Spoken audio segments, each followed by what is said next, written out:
All right, so today I want to talk to you guys about strength training for grappling. This could be wrestling, jiu-jitsu. You can use these principles for yourself or for youth. There might be some tweaks for youth, which I'll go into in another video, but this is mainly for adults who do those sports. So we have this broken down into three categories. We have strength, which is more maximal strength, muscle endurance, and conditioning. So for strength, I take the conjugate tactical type of approach. Wrestling, jiu-jitsu, they're tough sports. You don't want to be so taxed where you can't perform in your sport. You can't, you're taking days off, especially if you're a full-time martial artist or you're doing wrestling, collegiate wrestling, whatever it might be. So maximal strength, we're going to take a no more than 90% of your 1 rep max.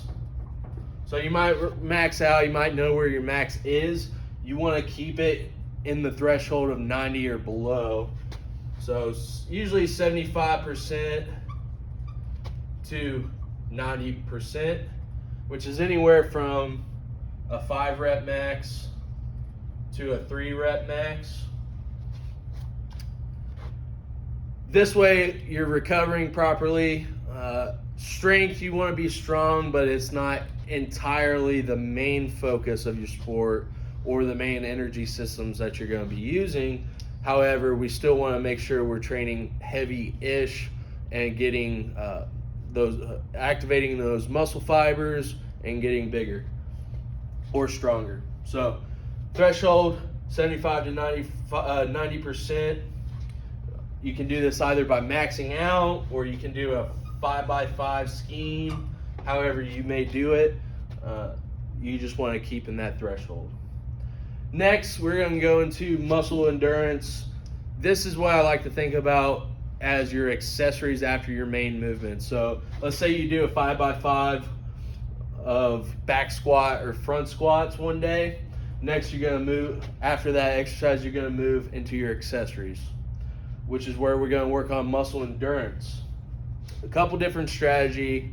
You have the classic 3x10 or whatever rep scheme that you might do to do, it could be RDLs, it could be lat pull downs for upper body, reverse hypers, but you can either do that.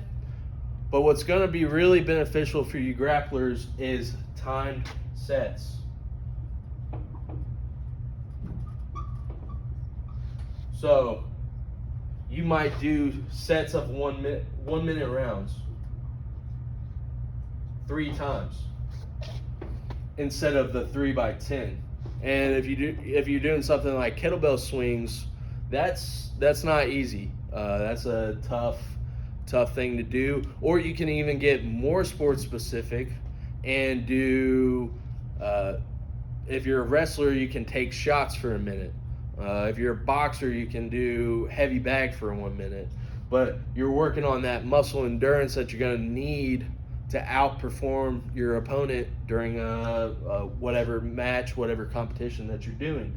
So you can do it timed, 1 set for 3 minutes with a 2 minute rest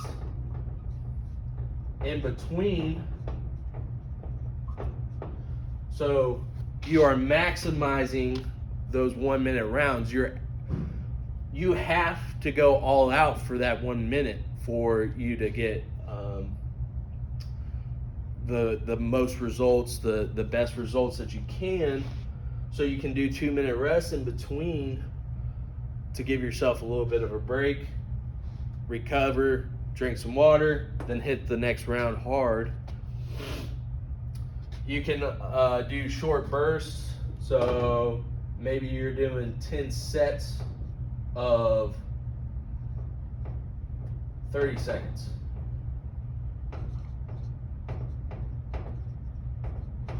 So there's several different ways that you can do this. Also, something that I've learned from my coach is at the end, doing a big set of, let's say, a set of 40 to 50 air squats or push-ups. So you're already way fatigued from the workout, and you're finishing off. Not only is this going to be great for muscle growth, but this is going to be great for muscle endurance as well. Now we're going to go into conditioning. Really, what it boils down to is what you have available, but fan bike, Stairmaster, running, sport-specific movements, and you have stuff like the ski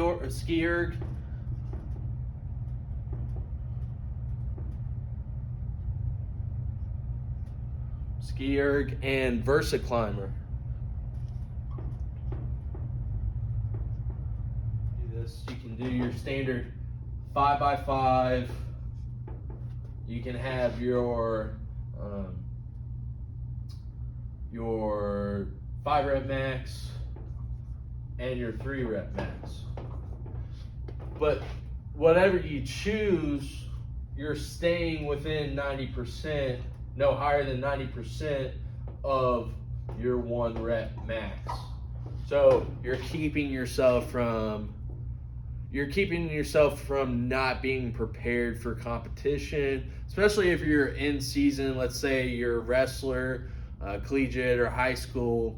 You're wanting to be able to perform that weekend. You have a competition. You don't want to be so tired because you maxed out on squats that week.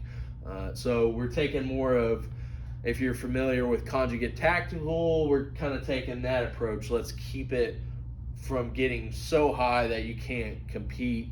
Now, off season, you can get into where you're going even heavier. Let's say you're off season or in the early prep stages of getting ready for a competition. Then you can go all the way to max if you decide. But I'll kind of touch on that again here in a minute. But let's keep it back to, let's say we're in season. Keeping it there. You can even run schemes where you have a 3-week wave where week 1 you're doing a 5 rep max on, let's say, back squat. Then week 2 you're going to do a 4 rep max of the same movement, and then week 3 you get down to a 3 rep max of the same movement. But then you have numbers to base off. Let's say for a high schooler, he squatted 225 for 5. All right, well, 225 for 4, that's not really, you're not really improving. Okay, let's try 255 for 4, or even a little higher. Same thing, let's say you get 255 for 4, you shouldn't be getting that for 3, you should be aiming for a higher percentage and really push yourself. And then eventually, if you ever come back to this, you have some numbers to base off of and trying to beat personal records. So that's just an example. Or you can do the more conjugate, let's say week 1, you do a 5 rep max good mornings. Then let's say week 2, you do a 3 rep max of back squat. And then week 3, maybe you stay with 3 rep max, or you go, let's say, 5 rep max again of front squats. So you can work it that way as well. And then let's say week 4, you do a 5x5. So just changing the rep schemes that way, but you're still preventing yourself from not being able to compete that weekend or being too taxed. Now, another way you can run this, and something that Greg Panora has taught me through his training, is you can set up yourself, let's say you have training partners or your athletes, to do things such as max reps, also known as the AMRAP, or what he likes to call is as few sets as possible.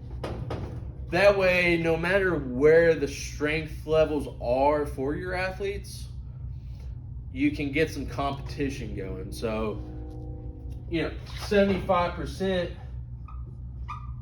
to someone who squats 225 versus someone who squats 550. That's the extreme, but we'll just use that. It's still 75% for that person. So it's still the same amount of effort for those individuals. So let's say you have 75% of your 1 rep max. Let's say you do, this is for, let's say, back squats. Say you have them do 3 singles as a warm-up, get their bodies used to the weight. Then you prescribe 11 reps and as few sets as possible. So the goal is to try to get 11 reps in one set, but it might break down to you get 7 reps and then 4 reps at 75% of your max. Well, that'll get them going a little bit, because let's say the 550 guy only gets 9 reps and then a set of 2 to get his 11. But the 225 guy got the all 11 in one set. So it gives everyone a chance to compete. It gets the room going. Or same thing with an AMRAP. Let's say the 225 guy gets 12 reps, 15 reps. The 550 guy only gets 10. So it makes him hungry to get more. It makes him hungry to get more. It gets people competing, and it increases the volume that they're doing that day. Say you're in the off season now. You can afford to go all out a little bit. You don't have to worry as much about recovery for competitions. Well, then you can use your main movements and train back strength if you wish. Again, this is just another variation. Doesn't mean it's necessarily better. But then you can do a little bit more of a true conjugate, where you're doing a once a week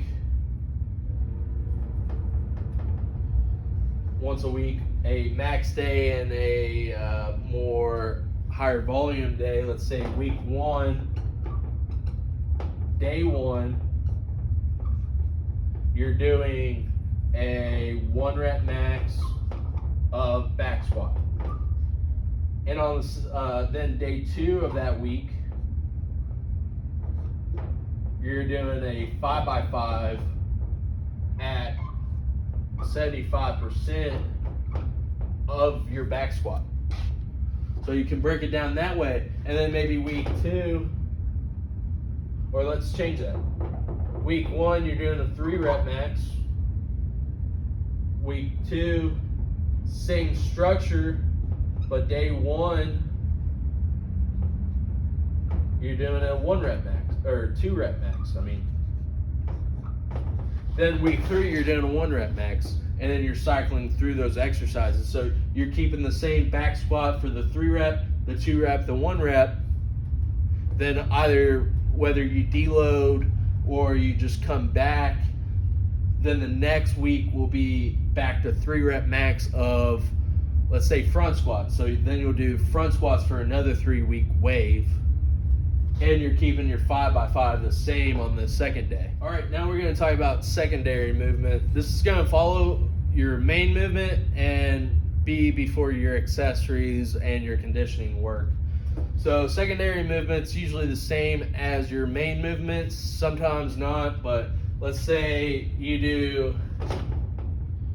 it's in season, you do a 3 rep max back squat as your main movement.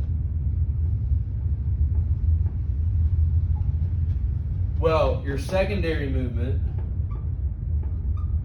is still going to be back squat, but you're going to do a wave system. This is something Greg Panora taught me. You're going to do a wave system where weeks 1 through 3 or 4, you're going to do 3 sets of 10 of back squats at 55%. Or you can do box squats, whatever you're wanting your athlete to do, or yourself. You're going to do that for a block. Each week, so first week is a pure 55%. Then we're going to do a progressive overload of week 2 is still going to be 55%, but add 5 pounds, plus 5 pounds. So then week 3 is going to be plus 10, and then if you have a week 4, it's going to be plus 15 pounds. So you're getting that progressive overload each week. So that's weeks 1 through 3 to 4, and then it depends on, again, if you do deload. Greg does deloads, but let's say the next block 2, you're still going to keep back squat or box squats, whatever you're doing, but now you're going to do 3 sets of 6 at 70%. And you're going to do the same progressive overload method of adding 5 pounds each week for that block. Then finally, you're going to get a block 3,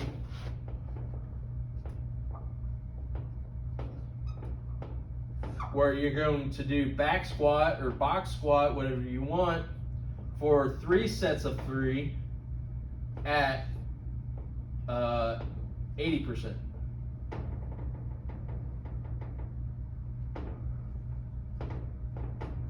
At 80%. And the same thing, you're going to increase 5 pounds each week. So that's a great way to run your secondary movements and just to help build overall strength. Okay, now we're going to talk about muscle endurance, which breaks down into lactic power and capacity and our accessories. So lactic power and capacity. Lactic power is, think of judo. You're doing quick bursts, trying to throw someone, and then maybe you ease off and start trying to work other throws. But that's where quick power. Capacity is your muscles are going for a long period of time.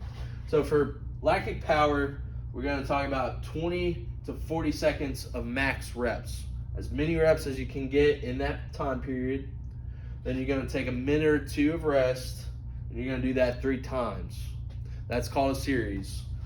So this right here is a series. You're going to do 1 series, take 8 minutes of rest, and then you're going to do 2 to 3 series a week, once or twice a week. Then on the capacity side of things, this is going to be fan bikes, great for this. You can do lunges, upper body movements, push-ups, overhead pushes, presses. Then you can get into more sports-specific movements, shots, lunges, things that's going to help with that. So you're going to do 90 seconds of work and extremely low rest periods. So 30 seconds to 1 minute. And you're only going to really be able to do that a handful of times before your muscles are just pumped of lactic acid and you're ready to lay down. So those are a couple ways that we can work on our muscle endurance for ourselves 4 hours. All right, now we're gonna move on to our accessories. Again, the muscle endurance and stuff, you can throw that in, but accessories, we're gonna be more so strength based. Your typical, 3x10, 5x10. If you're really going for hypertrophy, you might be doing like 5x20, whatever it might be. So, but this is where we're gonna mainly focus on strength. So you're gonna have your upper body accessories for your upper body days and your lower body accessories. Upper body, you might have overhead press,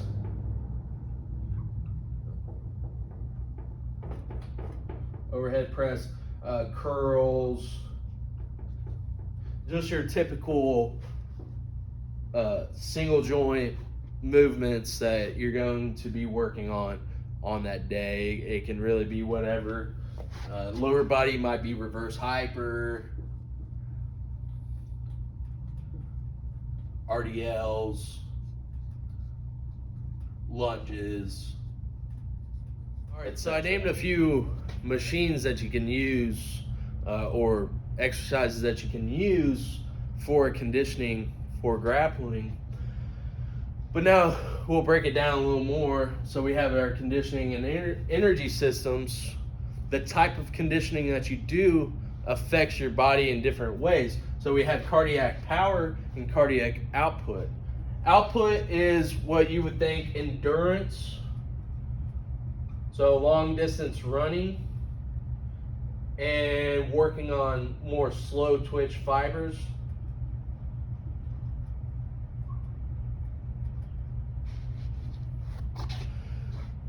Now, for cardiac output, I would recommend Stairmaster, jogging, things like that. What's important is you want to keep, and this is depending on your age, but typically you want to keep your heart rate in 140 to 150 beats per minute. Anywhere from 30 to 90 minutes. 1 to 3 times a week. It's important that you keep your heart rate in that range, because if you get your heart rate too high, then you're moving more into cardiac power. So we're working two different energy systems when we're trying to work this energy system and be conditioned in that sense. So if you're doing it, make sure to wear a heart monitor or your Apple Watch or your Garmin. Make sure you're staying in that range for that time period to maximize the effects that you're trying to get. So you're working on that heart endurance. Now we're going to talk about cardiac power. This is when you're thinking of things such as sprints, hard rounds during wrestling, hard rounds during jiu-jitsu. Your fan bike is a great one for this. I recommend the fan bike. So this, you're trying to get max heart rate in 60 seconds.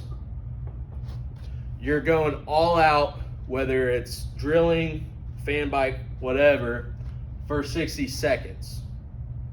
And that's really difficult. Then you're resting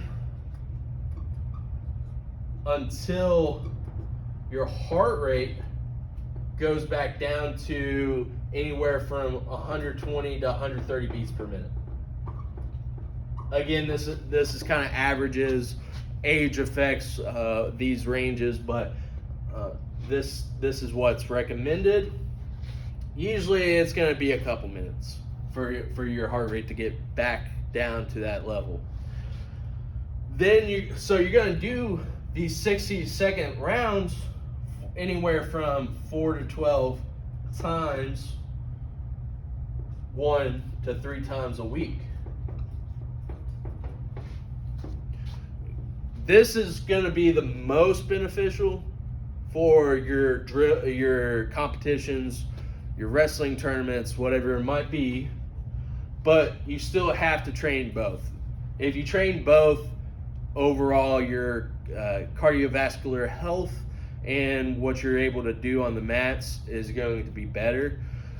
But this is really where you're going to run into, okay, the wrestling tournaments, these are short rounds, grappling tournaments, 5-minute rounds where you're having to go all out against your competitor. This might give you the edge along with strength, muscle. So we've talked about all these different components now. Let's go back, look at it a little bit more macro level now with the structure. So you have on a day, on a workout, you have your main movement, which is dependent on off-season, in-season training for a competition, whether or not you're going sub-maximal or maximal. So you're going main movement, then you have your secondary movement that you're running in blocks. After that, you have your basic accessories. Again, these can be more strength-based, or maybe on your first leg workout of the week, you're doing more strength-based. Your second workout of the week, you're doing more muscle endurance-based accessories and endurance-based accessories. Then you can have conditioning. Or maybe conditioning for that day is replacing accessories. So you can run it either way that you want, or you can have your conditioning on a completely separate day. But again, you have to make sure that you or your athletes are recovering for a competition. If it's off season, you have a little bit more of leeway. So you may just want to keep conditioning on the main day. Or you might even run your workouts in blocks. So you have a month or two where you're more focused on strength, a month or two where you're still not pulling away from strength, but you're pulling your accessories away and working more on conditioning, muscle endurance. So that's a daily structure. And then you have your more weekly structure where you have Monday, Tuesday, Wednesday, Thursday, and Friday.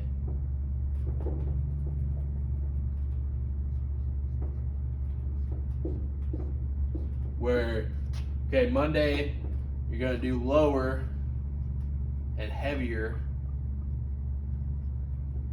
Wednesday, you'll do upper. Or Tuesday, you'll do upper, heavier. And then, let's say Thursday, you'll do lower with like a 5x5 rep scheme. Or if you're doing more conjugate, then you're 10x2, 12x2, however you're running it. And then Friday, you're doing upper with 5x5, or again, the typical conjugate 9x3, however you're running it. But that's a more weekly structure. And then again, monthly, month 1 through 2, you're going max / conjugate,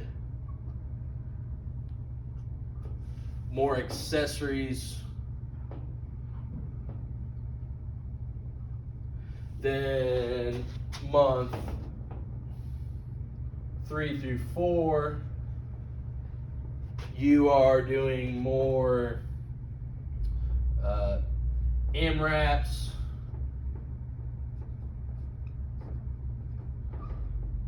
keeping it at 90 and below. you're doing a blend of accessories and conditioning. Then let's say month 5 through 6, you're backing off the 3-rep maxes. Maybe you're doing more 5-rep max and as few sets as possible. And then you're doing more conditioning for accessory work and or muscle endurance, whatever.